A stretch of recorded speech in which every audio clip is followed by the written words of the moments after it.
सपा प्रमुख अखिलेश यादव ने हाल ही में संसद के बजट सत्र में राष्ट्रपति के अभिभाषण पर चर्चा के दौरान योगी सरकार पर गंभीर सवाल उठाए। खासकर कुंभ हादसे का मुद्दा उठाते हुए उन्होंने योगी सरकार की नाकामी को उजागर किया और कई आरोप लगाए। कुंभ में मची भगदड़ के बाद अखिलेश ने आरोप लगाया कि योगी सरकार ने न सिर्फ मृतकों के आंकड़े छिपाए, बल्कि कुंभ के आयोजन में जो दावे किए गए थे वो धरातल पर सही नहीं साबित हुए।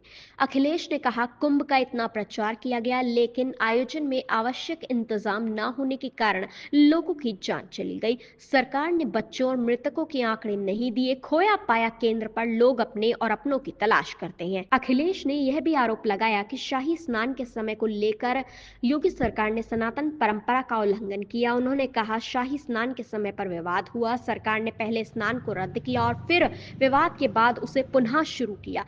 इस दौरान अखिलेश ने यह संदेश देने की कोशिश की कि योगी सरकार अपने दावों और योजनाओं को सही तरीके से लागू करने में नाकाम रही। बात यही नहीं रुकी। अखिलेश ने बीजेपी के डबल इंजन वाली सरकार पर भी निशाना साधा। उन्होंने कहा, केंद्र और राज्य सरकारें आपस में टकरा रही हैं। डबल इंजन के बारे में जो दावा किया गया वह अब टूटता हुआ नजर आ रहा है। यूपी में सरकार के दोनों इंजन एक दूसरे से टकरा रहे हैं और कोई भी ठोस नतीजा सामने नहीं आ रहा है। इसके बाद अखिलेश ने यूपी के इंफ्रास्ट्रक्चर पर सवाल उठाए। उन्होंने बुंदेलखंड एक्सप्रेसवे और गंगा एक्सप्रेसवे की स्थिति पर कटाक्ष किया और उन्होंने कहा, हमने जो काम किया था वह आज भी खड़ा है, जबकि सरकार के दावे सिर्फ कागजों तक सीमित रहे।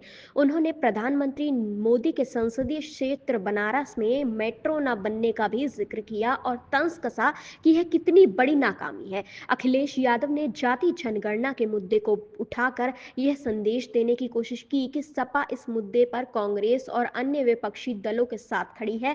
उन्होंने कहा, जाति जनगणना अब देश में होना तय है और बीजेपी को इसे लेकर झूठ बोलने की जरूरत नहीं है। अखिलेश का यह पूरा भाषण यूपी की राजनीति और केंद्र राज्य के रिश्तों पर कड़ी टिप्पणी करता है। उन्होंने योगी सरकार की नाकामियों को उजागर करते हुए खुद को एक मजबूत विपक्ष के रूप में पेश किया, जो आने वाले लोकसभा चुनाव में भाजपा को चुनौती देने के लिए तैयार है। अखिलेश ने कांग्रेस और बीजेपी की विचारधारा पर भी सवाल उठाए और विपक्ष के एकजुट होने की आवश्यकता को भी रेखांकित किया। उनका यह भाषण न केवल यूपी बल्कि पूरे देश की सियासत पर प्रभाव डालने वाला था।